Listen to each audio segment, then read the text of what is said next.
it depends. I mean, sometimes big runs can mean 100 miles, sometimes they can mean 20 if it's on super technical terrain. So 40 miles, you do that in one day? Or Yeah, do it you, took me, well, it took me 9.5 hours, although I've run that route before and set the female fastest known time on it in 2 years ago, which was 9 hours and 11 minutes. And later this summer, I'd actually like to go back and try to break the current record, which means I'd have to run it faster than 8 hours and 45 minutes. oh my gosh, that is absolutely insane. Run 100 miles almost nonstop before in the mountains with Mhm. about 30,000 feet of vertical gain, so more than Everest.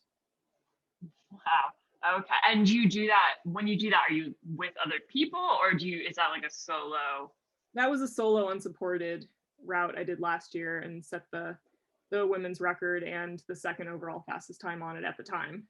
Now I'm the third fastest time, since another one of my friends went and beat the men's record. So, but yeah, it's mostly off trail. It's glacier travel, a lot of loose rock, some scrambling, and that was the longest endurance feat I've done. So that was, yeah, 100 miles and 30,000 feet of vertical gain, and it was difficult because you're in very remote mountains. I did it solo and unsupported, so I had no help along the way, and I had a satellite unit, but other than that, I didn't have any communication. So it was very like self-sufficient. Yeah. I live in an environment that has moose and bear and mountain lions, and closing your ears off to nature is not really the safest thing. I'll listen to No. music if I'm running trails around town or on the road, but as soon as I'm out in the wilderness, no music, because like 75% of the time I've run into a bear, I've heard it before I've seen it. So whenever Wow. whenever I see people listening to music out in the wilderness, I'm like, oh my gosh, you could run right into a moose or a bear and you would have no idea because you're not going to hear it. So you have had a few encounters with bears and moose. Have they ever, wait, how many? Like, have you ever been like, oh my gosh? Yeah, I mean, I've never had a dangerous encounter. Okay. I Okay. have I have been kicked by a moose once, but that's a whole No different. way. I've run into a lot of bear. Most of the time, the bear don't want to have anything to do with you, and they just scurry away or they ignore you. Right. But if you run into a mother with cubs, that's a whole different story, and you got to be very, very careful. So, Right.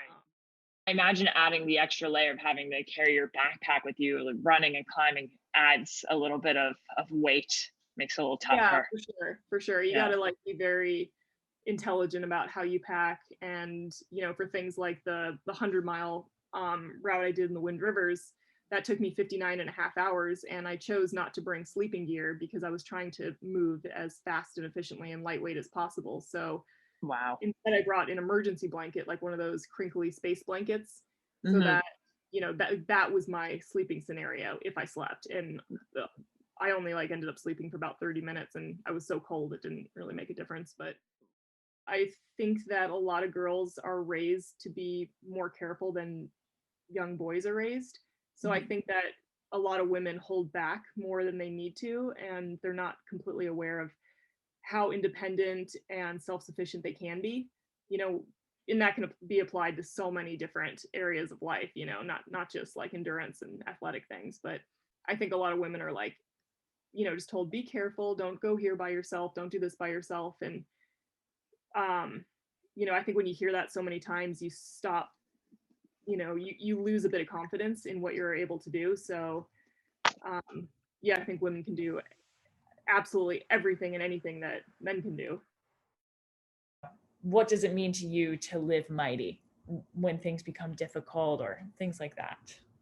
Well, I don't have a very good phrase, but Yeah. basically just to believe in yourself, to enjoy being outside, to push through all your obstacles. People can push through many, many, many barriers, within themselves. And I think exploring your human potential is a great way to live life.